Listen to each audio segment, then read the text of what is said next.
ஆடியில எல்லா நகைகளுக்கும் சேதாரத்துல 1% கம்மி. அது மட்டும் இல்ல, உங்க பழைய நகைக்கு கிராமுக்கு 150 ரூபாய் கூடுதலாவும் தரும். ரெண்டையும் சேர்த்தா 2% மேல நகை விலையில சேவ் பண்ணுவீங்க.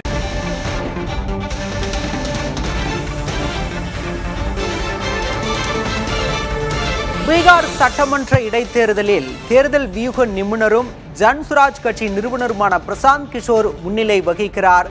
தற்போதைய செய்தியாக பார்க்கிறோம். பங்கிப்பூர் இடைத்தேர்தலில் பிரசாந்த் கிஷோர் முன்னிலை வகித்து வருகிறார்.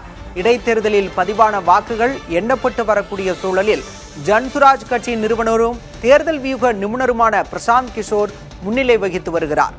முதன்முறையாக தேர்தலில் களம் காண்கிறார் பிரசாந்த் கிஷோர். தற்போது இடைத்தேர்தலில் அவர் முன்னிலை வகித்து வருகிறார்.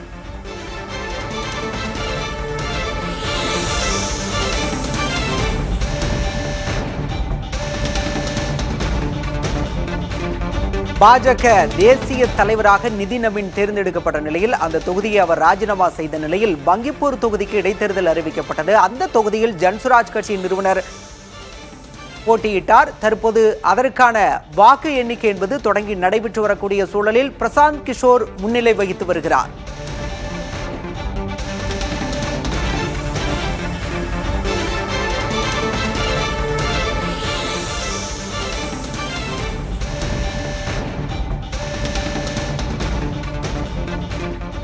விவரங்களோடு செய்தியாளர் கணபதி இணைந்திருக்கிறார். கணபதி, எத்தனை சுற்று வாக்குகள் இதுவரை எண்ணப்பட்டிருக்கின்றன? முதன்முறையாக பிரசாந்த் கிஷோர் தேர்தல் களம் காண்டிருக்கிறார்.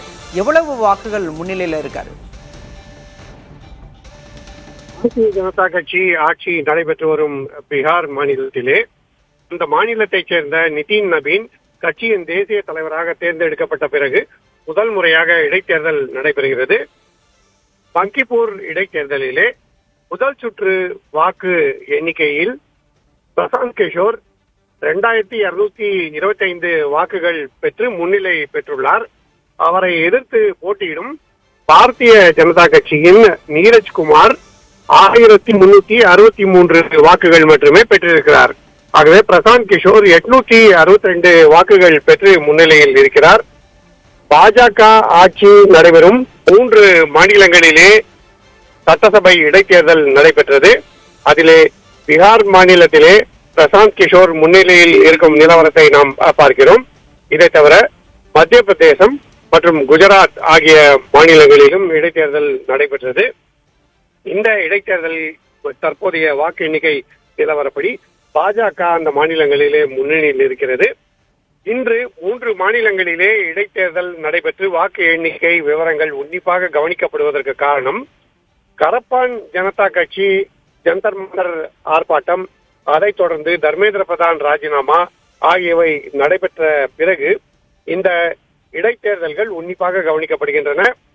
கரப்பான் ஜனதா கட்சி போராட்டம் காரணமாக பாஜகவுக்கு என்ன பாதிப்பு இருக்கிறது என பாரதிய ஜனதா கட்சி ஆட்சி நடைபெறும் 3 மாநிலங்களிலும் உன்னிப்பாக கவனிக்கப்படுகிறது. அதிலே தற்போது பிரசாந்த் கிஷோர் பீகார் மாநிலத்திலே பங்கிப்பூர் தொகுதியில் முன்னிலை பெற்றிருக்கிறார் என்பது மிகவும் சுவாரஸ்யமான செய்தியாக இருக்கிறது. கணபதி, இந்த இடைத்தேர்தல் முடிவுகள் தெரியவர இன்னும் எவ்வளவு நேரம் ஆகும்? இந்த இடைத்தேர்தல் வாக்கு எண்ணிக்கை பொறுத்தவரை ஒவ்வொரு மாநிலத்திலும் எத்தனை சுற்று வாக்கு எண்ணிக்கை என்பது ஏற்கனவே தெரிவிக்கப்பட்டிருக்கிறது. 30, 31 என்று வாக்கு எண்ணிக்கை எத்தனை சுற்றுகள் என்பது தெரிவிக்கப்பட்டிருக்கிறது. அதன்படி பீகார் மாநிலத்திலே 30 சுற்று வாக்கு எண்ணிக்கை இன்னும் நடைபெற வேண்டி இருக்கிறது. அப்போது முழுமையான முடிவுகள் தெரியவரும். இன்று மதியம், அதாவது 2-2:30 மணிக்குள் அனைத்து 3 சட்டசபை தொகுதிகளிலும் இடைத்தேர்தல் முடிவுகள் அறிவிக்கப்படும் என எதிர்பார்க்கப்படுகிறது. வாக்கு எண்ணிக்கை தற்போது குஜராத் மாநிலத்திலே மஞ்சள்பூர், மத்திய பிரதேச மாநிலத்திலே தத்தியா மற்றும் பீகாரிலே பங்கிப்பூர் ஆகிய 3 தொகுதிகளிலும் விறுவிறுப்பாக நடைபெற்று வருகிறது. ஆடி 18 வாங்கும் தங்கம் மகாலட்சுமியின் அருளை வீட்டிற்கு வரவேற்கும் மங்களத்தின் அடையாளம். இந்நாளை லலிதா ஜுவல்லரியின் பொன்னான ஆடி ஆஃபரோடு கொண்டாடுங்கள்.